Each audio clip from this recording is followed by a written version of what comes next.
tardes, bienvenidos aquí al grupo Regalo de Dios. Estamos estudiando el libro de los Hechos según los apóstoles y nos quedamos en el capítulo 2. Hoy comenzaremos a estudiar el capítulo número 3 del libro de los Hechos, y a la parte final del capítulo 2, la mayoría de ese capítulo, Pedro predica lleno del poder del Espíritu Santo.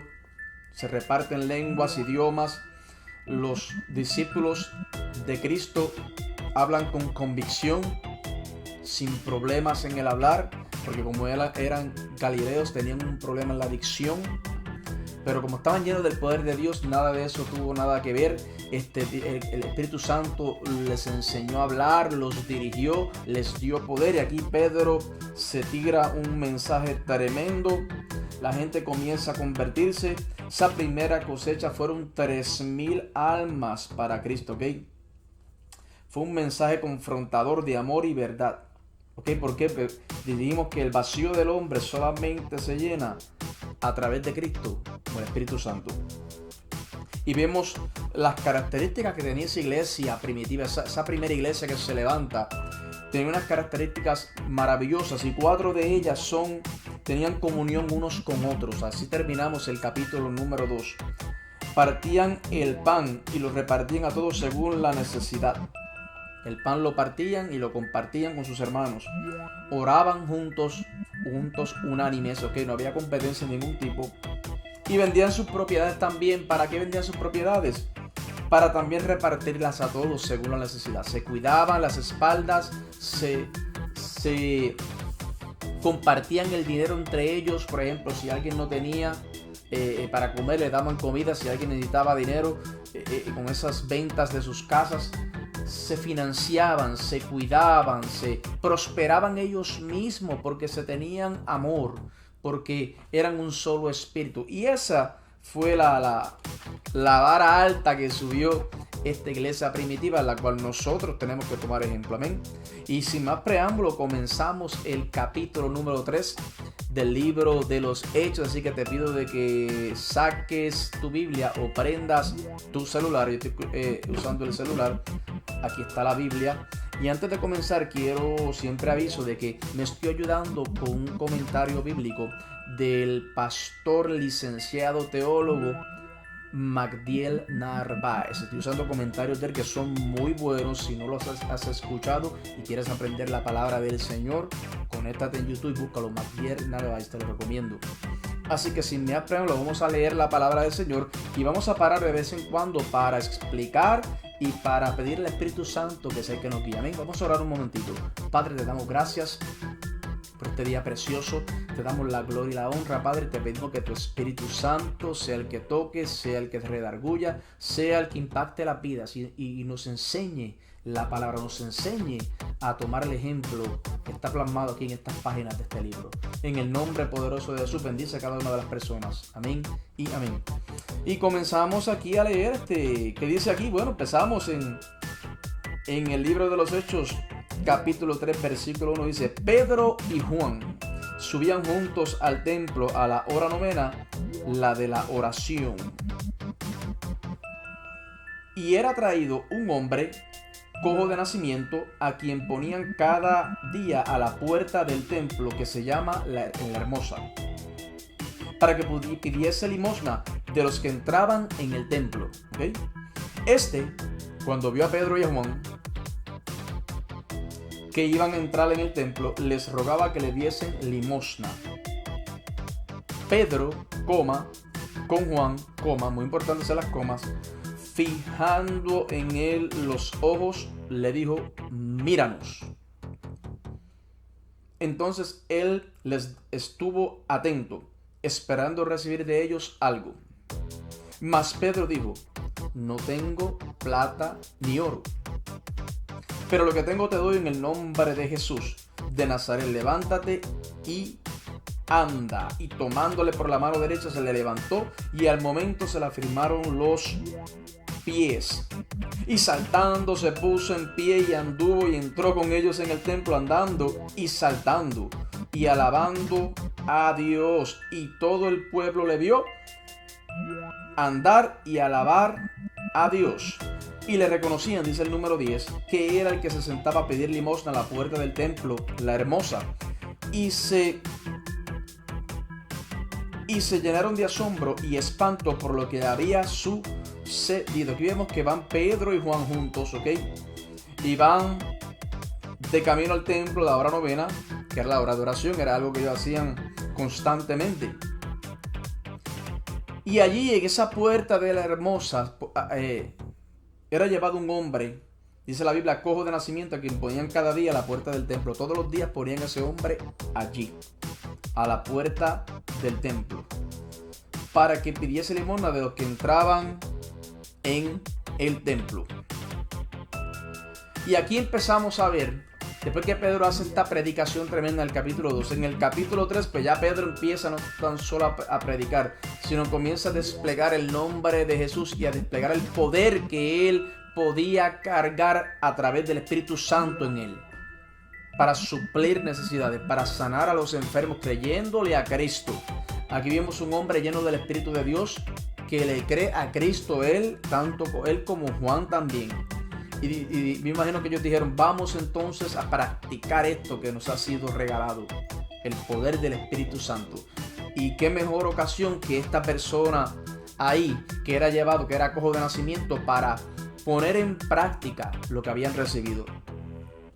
Este milagro del cojo es el primero que se realiza por la iglesia primitiva llena de poder del Espíritu Santo, para que se cumpla lo dicho por Jesucristo. Jesucristo lo dijo, que en mi nombre harán cosas más grandes que esta. Cristo le había prometido que en su nombre harían cosas más grandes que las que él había hecho. Y aquí los discípulos, Pedro y Juan, dicen, pues vamos a hacer estas cosas grandes que Cristo nos prometió que nosotros haríamos. O sea, tenían fe, le creyeron a Dios. Qué importante nosotros creerle a Dios, a lo que Él nos ha prometido. Creerle sin dudar.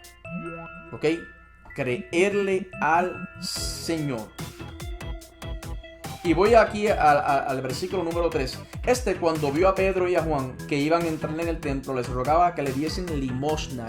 Ese hombre lo ponían allí. Y cuando vio a Pedro y Juan, dice, esta es mi oportunidad, me van a dar algún dinero, necesito de ellos algo, voy a aprovechar esta ocasión. Pedro con Juan, fijando en él los ojos, le dijo, míranos. Fíjense en esa parte ahí bien importante. Pedro y Juan, fijando los ojos en él, le dice, míranos, atiéndeme, que te voy a decir algo.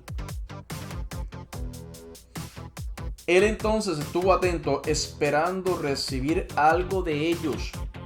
Mas Pedro dijo, yo no tengo ni oro ni plata, pero lo que tengo te doy en el nombre de Jesús de Nazaret. Levántate y anda. Qué tremendo. Qué convicción de Pedro creyendo en Jesús. Qué palabra ahí. Yo le creo a Jesús y tú te vas a levantar en el nombre de Jesús, porque Él prometió que cosas grandes haríamos en su nombre. Toda la gloria para Él siempre. Pedro y Juan eran los apóstoles, los enviados, los comisionados para llevar el evangelio y todo lo que eso conllevaba. Era un título de servicio y no de jerarquía. Repito, comisionado, apóstoles, enviados, es un título de servicio y no de jerarquía. Nosotros no somos dueños de ningún ministerio, tenemos una oportunidad de servir en un ministerio que le pertenece al Espíritu Santo de Dios. Jesús sirvió, nosotros también tenemos que servir. Y ellos lo tenían muy claro, era de servicio. Por eso ellos iban al cojo, al paralítico, al enfermo, y en el nombre de Jesús se imponían manos, la gente se sanaba. Lo vamos a ver más adelante. ¿Por qué? Porque era un ministerio de servicio. Y eso es lo que nosotros tenemos que entender en estos días. Todo lo que hacemos es para servirle a Dios, es para servir a la comunidad, es para que vean algo diferente. Y cuando nos pregunten, digamos, toda la gloria del Creador del universo. Este milagro del cojo, y quiero que apuntes esto, es muy importante. Este milagro del cojo, en el cual Jesucristo, el Espíritu Santo, utiliza a Pedro y a Juan también. Este milagro del cojo empieza una lucha entre el Sanedrín judío Y quiero explicar y desmenuzar qué es el Sanedrín judío, porque este milagro del cojo comienza una lucha tremenda entre los apóstoles y el Sanedrín judío, ¿ok? Que era el mismo que perseguía a Jesús, era el mismo que crucificó a Jesús. El Sanedrín judío es un movimiento apostólico de la iglesia primitiva, es de grandes proporciones. El Sanedrín judío es el que manda a arrestar a Cristo y le radican cargos ante el Imperio Romano por un delito llamado sedición, para que se pueda dar el elemento de la crucifixión. Escucha bien esto. En la ley judía no hay posibilidades de crucificar.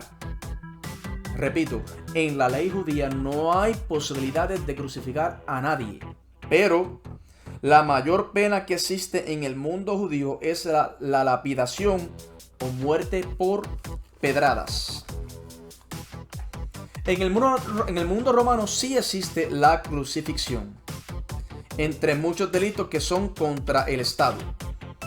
El Sanedrín arresta a Jesús y en vez de apedrearlo conforme a la ley judía por blasfemo y falso profeta, se van por la línea de llevarlo a Pilato, para entonces crucificarlo por el delito de sedición, que es alta traición y capacidad de amotinar gente en contra del Estado romano. Estoy explicando qué es esto del Sanedrín, cómo trabajan.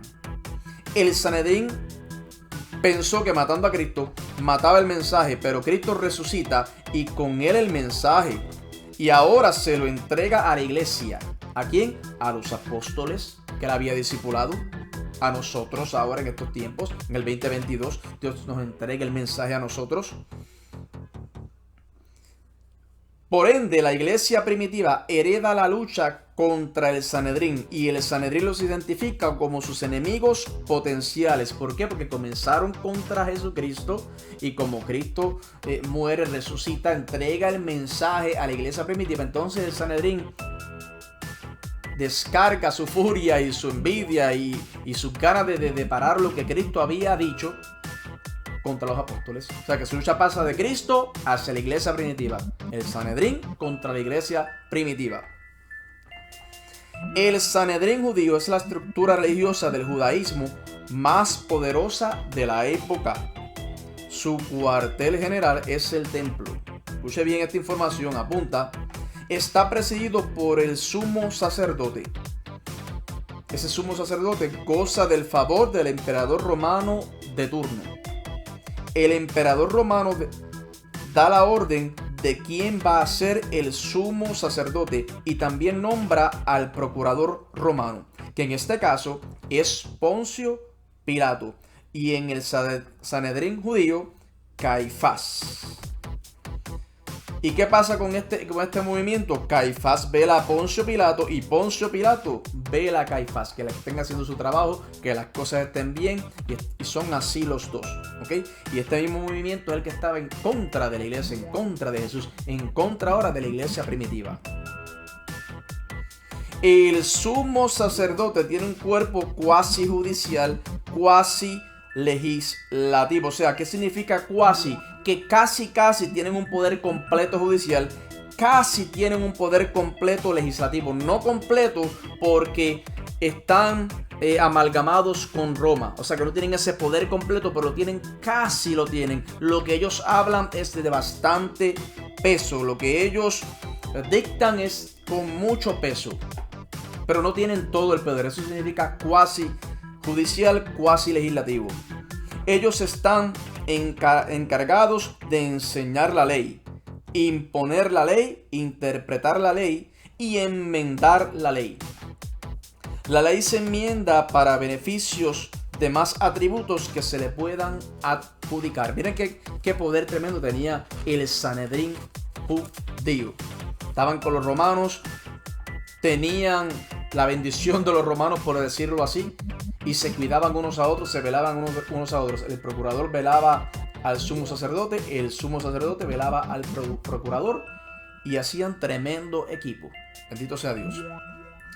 Seguimos explicando qué era el Gran Sanedrín, cómo trabajaban, cómo afectaba a la iglesia, por qué esa lucha del Sanedrín contra Cristo y ahora contra la iglesia primitiva. El Gran Sanedrín está compuesto por los diferentes grupos religiosos de la época de Jesús. Son 70 sillas, imagínense usted, 70 sillas este Sanedrín, este grupo. Un cuerpo cuasi legislativo, cuasi judicial de 70 sillas, donde hay sillas para quién. Mira todas las sillas que hay y los que componen esas sillas. Hay sillas para fariseos, hay sillas para saduceos, hay sillas para ancianos, escucha bien, de comunidad, hay sillas para escribas y sillas para sacerdotes, y también hubo sillas para esenios, que son las comunidades del Mar Muerto, que cuando vieron la corrupción del templo cerca del año 27 al 40 antes de Cristo, decidieron irse de Jerusalén hasta la zona del Mar Muerto para no tener que estar vinculados con la corrupción y sentirse que estaban puros delante del Señor. Mira para allá que muchas sillas y que muchas personas habían en esas sillas. Y en esas sillas, cuando Cristo hablaba, a veces que lo llevaban allí, él hablaba frente de todas estas personas en el Sanedrín. Cuando llevaron a Esteban, también vamos a ver más adelante. Cuando llevaron a muchos de estos apóstoles, al mismo Pablo tenía que hablar también frente al Sanedrín. Y era un grupo de personas preparadas, ¿ok? En esas sillas, escuche bien esto, no hay representación de los celotes. Porque los celotes son un grupo religioso de extrema izquierda que creen que el nuevo reino judío mesiánico por la casa davídica se va a establecer en Israel mediante la violencia y la fuerza. Esto no le convenía al Sanedrín porque ellos quieren tener aliados en Roma.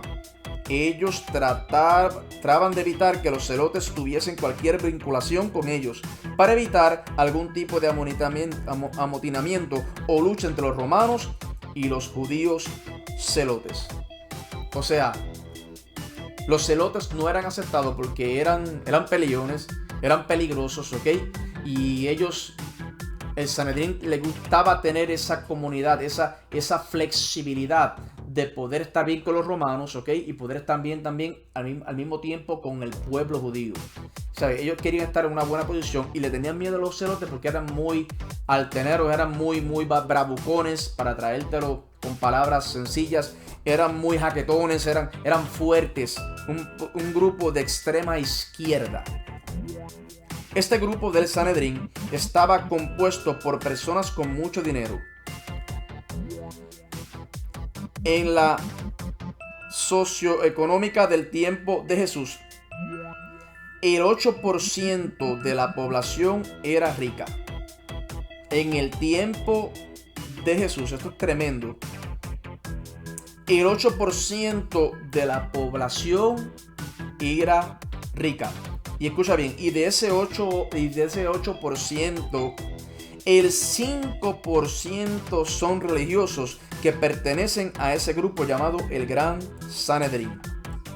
O sea que desde este 8%, que en los tiempos de Jesús era gente rica, escucha bien esto, el 5% pertenecía al Gran Sanedrín. Eran personas de dinero, eran personas pudientes, eran personas ricas, ¿ok?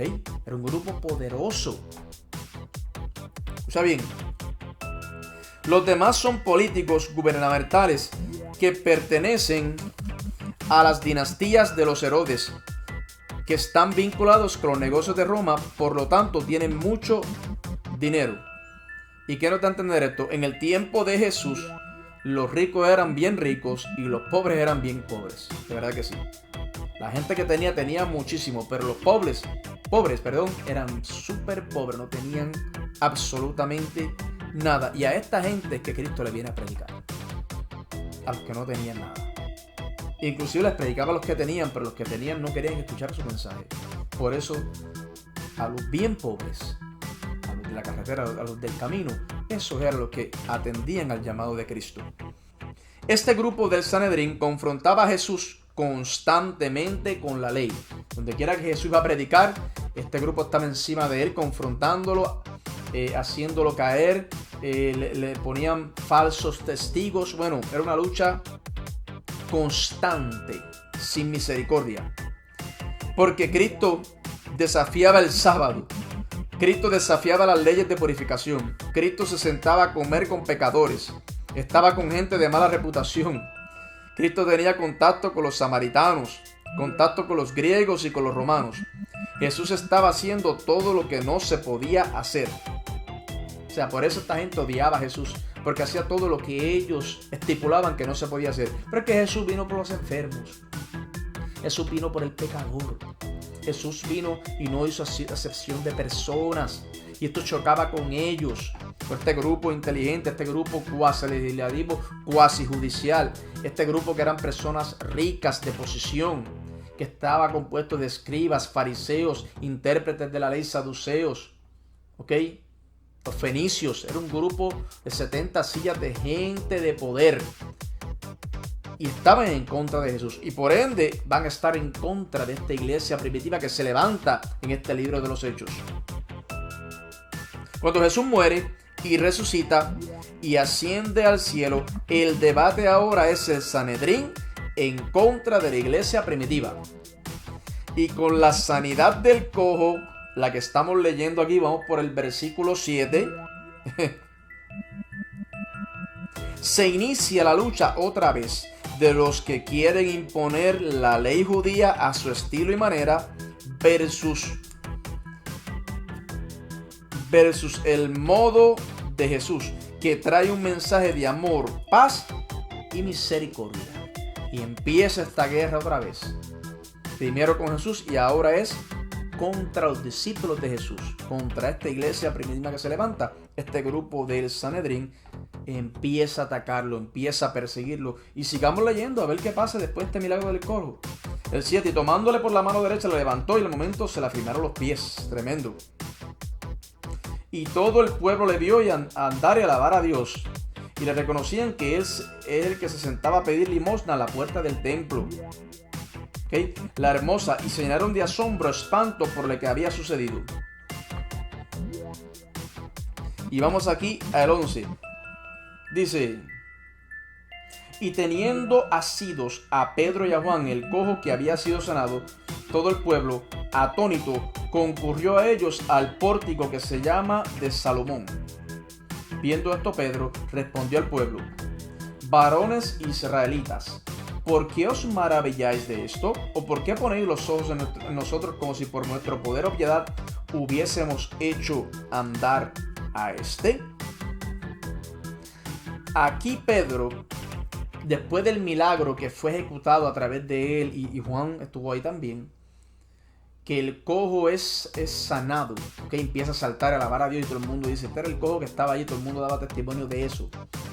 La gente se sorprende y Pedro aquí pues rápidamente quiere darle la gloria a Dios y a Jesús. Y él dice: espérate, no se sorprendan por esto, porque esto no fue sano por nuestras fuerzas. Aquí Pedro empieza entonces, vamos a leerlo aquí del versículo 12 en adelante. Pedro empieza a bajar toda una línea teológica en su discurso, desde Abraham hasta traerlo a Cristo como el Mesías.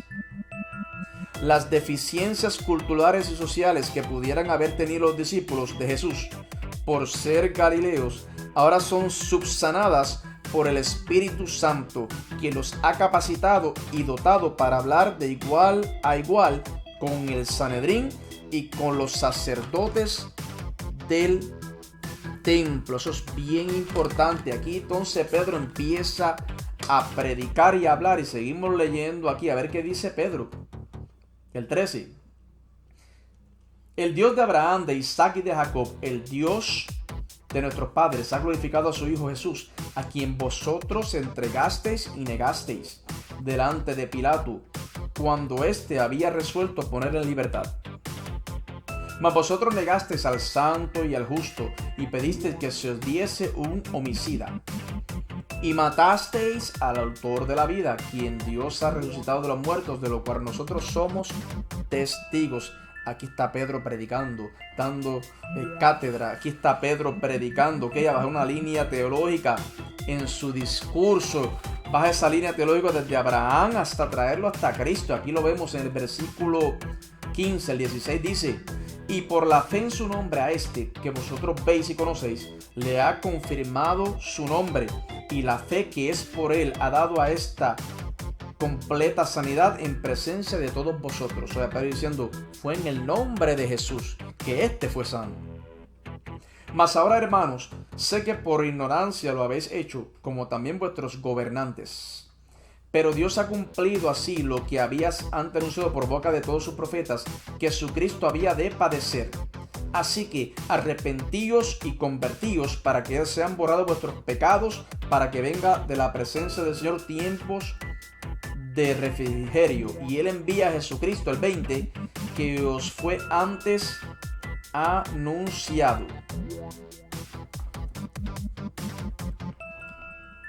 Y seguimos aquí. A quien de cierto es necesario que el cielo reciba hasta los tiempos de la restauración de todas las cosas, de que habló Dios por boca de sus santos profetas que han sido desde tiempo antiguo. Porque Moisés dijo a los padres: el Señor vuestro Dios os levantará profeta de entre vuestros hermanos como a mí, a él oiréis y en todas cosas que os hable. El 23. Y toda alma que no oiga a aquel profeta será desarraigada del pueblo. Y todos los profetas desde Samuel en adelante, cuanto han hablado, también han anunciado estos días. Vosotros sois los hijos de los profetas y del pacto que Dios hizo con nuestros padres, diciendo a Abraham: en tus simientes serán benditas todas las familias de la tierra. A vosotros primeramente, Dios, habiendo levantado a su Hijo, lo envió para que os bendijese, a fin de que cada uno se convierta de su maldad. Y vemos aquí a Pedro que predica, baja esa teología en su discurso tremenda desde Abraham hasta Cristo, ¿ok? Y vemos a un Pedro predicando sin ninguna deficiencia al hablar. Era Galileo y los galileos tenían un problema de dicción, y aquí lo vemos hablando del toma y dame contra el Sanedrín.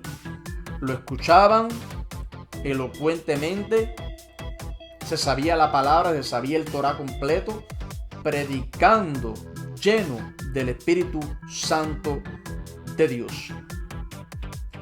¿Y por qué repito eso? Porque acuérdense que ellos eran galileos. Tenían un problema en la dicción y no podían pronunciar las consonantes guturales. Esto lo dije en el capítulo 2. Especialmente que existen en el arameo, hebreo y el árabe. Cuando hablaban se le notaba rápido que eran de Galilea. Los galileos siempre fueron vinculados con personas rebeldes, revolucionarias, carismáticos, y como personas iletradas que no tienen conocimiento de la ley. Y por eso era tan tremendo que ellos escucharan hablar a Pedro de esta forma. Decían, pero este no es Galileo, ¿de dónde él saca? Es que no era Pedro, era el Espíritu Santo de Dios en Pedro. Pedro estaba lleno del poder del Espíritu Santo. Por eso es importante que usted y yo nos llenemos del Espíritu Santo del Señor, y Él sea nuestro guía, y Él sea el que nos dé palabra, y Él sea el que nos dirija, y Él sea el que nos llene. Que pidamos esa dirección del Espíritu Santo para que Él nos lleve a toda verdad y a toda justicia. Estas personas de Galilea,